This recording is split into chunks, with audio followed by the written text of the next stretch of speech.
রায়, মৃত্যুদণ্ড, শেখ হাসিনার মৃত্যুদণ্ড, আসাদুজ্জামান খান কামালের মৃত্যুদণ্ড, আরেকজনের আরেকটু কম সাজা 5 বছরের আইজিপি। আপনি যদি একটু বলতেন। হ্যাঁ, আমাকে মৃত্যুদণ্ড দিয়েছে, আমি পরোয়া করি না। আমি বাংলাদেশে ইনশাল্লাহ আসবই, অবশ্যই আমি আসবো। আর তাদের মৃত্যুদণ্ড, তাদের ফাঁসি দড়ি কত শক্ত বা কত বুলেট আছে সেটা নিশ্চয়ই যাচাই করব। নিজের প্রতিষ্ঠিত আদালত মানে সেই আন্তর্জাতিক অপরাধ ট্রাইব্যুনাল এর রায়েই মৃত্যুদণ্ড পেয়েছেন সাবেক প্রধানমন্ত্রী শেখ হাসিনা। জুলাই গণ অভ্যুত্থানের সময় সংঘটিত মানবতা বিরোধী অপরাধের মামলায় পেয়েছেন সর্বোচ্চ সাজা।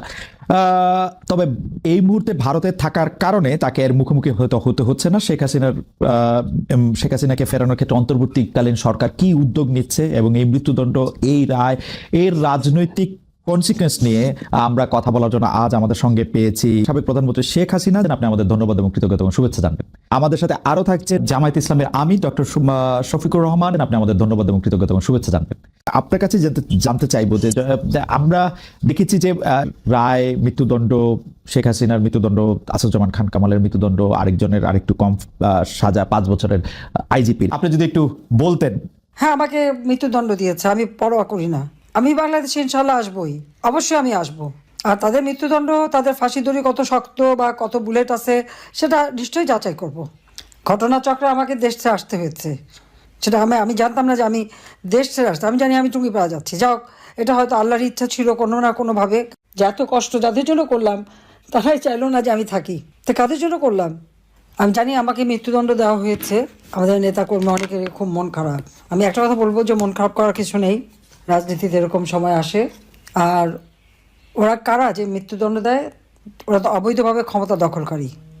একটা কথা মনে রাখতে হবে, যেটা বাস্তব, সেটা হলো যারা অবৈধভাবে সন্ত্রাসী, জঙ্গি এবং খুনি এদেরকে সঙ্গে নিয়ে যারা ক্ষমতা দখল করে, অর্থাৎ সন্ত্রাসের উপর নির্ভরশীল হয়ে যারা ক্ষমতা দখল করে, এরা কিন্তু সবসময় নিজেরাই ভীত থাকে। কিন্তু তারা অন্যকে ভয় দিয়ে, মানে বলতে গেলে ভয়ের রাজত্ব কায়েম করে, একটা ভীত সন্ত্রস্ত অবস্থা সৃষ্টি করে তারা তাদের ক্ষমতাকে ধরে রাখার চেষ্টা করে।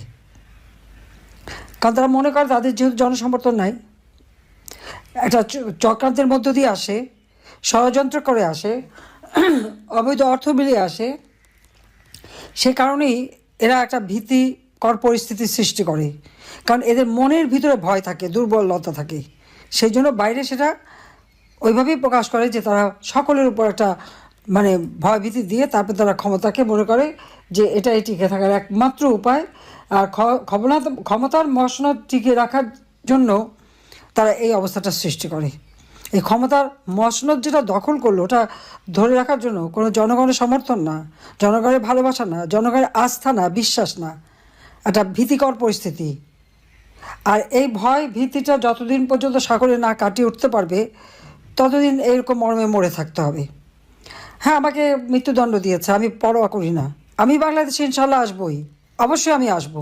আর তাদের মৃত্যুদণ্ড, তাদের ফাঁসি দড়ি কত শক্ত বা কত বুলেট আছে সেটা নিশ্চয়ই যাচাই করব।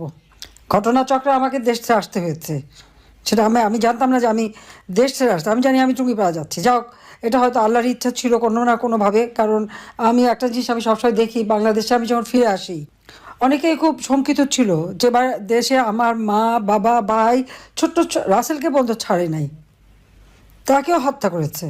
সেই দেশে আমি ফিরে আসব, সেখানে যুদ্ধাপরাধীরা, আমার বাবার হত্যাকারীরা ইন্ডেমনিটি দেওয়া হয়েছে, তারা এখন দেশে বিদেশে চাকরি, তারা খুব রমরম অবস্থায় থাকে। ওই অবস্থায় আমি যে আসব, অনেক বাধা ছিল, অনেকের মনে দ্বিধা ছিল। আমি কিন্তু ফিরে এসেছিলাম। আর আসার পর থেকে কিন্তু একটা পর একটা সমস্যা আমার উপরে যাচ্ছে। আমি 81 সালে ফিরে আসলাম, 83 সালে বন্দী হলাম, এমনকি আমাকে ডিজিএফআইয়ের অফিসে নিয়ে গেল ইন্টারোগেশনের জন্য। এরপরে আবার 85 সালে, আর যখন যেখানে গেছি সেখানে তো মানে একবার আক্রান্ত হয়েছি, এ তো কতবার। কিন্তু হ্যাঁ, আমি বেঁচে গেছি, আমি বারবার বেঁচে গেছি।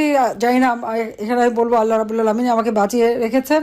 কারণ আমার হাতেই আমার বাবা, মা, ভাই, তাদের হত্যাকারীদের বিচার হবে। আমার হাতেই এই যুদ্ধাপরাধীদের বিচার হবে। আমার হাতেই বাংলাদেশ দারিদ্র্যমুক্ত হবে, উন্নত হবে, সমৃদ্ধশালী হবে। চিফ প্রসিকিউটর যে কথাগুলি বলল, আমি আগুন দিয়েছি, আমি মেট্রো রেল বিটিভি সব ভবনে নাকি আমি আগুন দিয়েছি, অথচ তাদের লোকরা নিজেরা যেখানে স্বীকার করছে, অপরাধীরা নিজেরাই স্বীকার করছে, আর অপরাধী বলেই তো ইউনূস তাদেরকে দায় মুক্তি দিল। কিন্তু মামলা আমাদের আওয়ামী লীগের সকল নেতাকর্মীর বিরুদ্ধে, বলে দিল 1400 লোক হত্যা হয়েছে।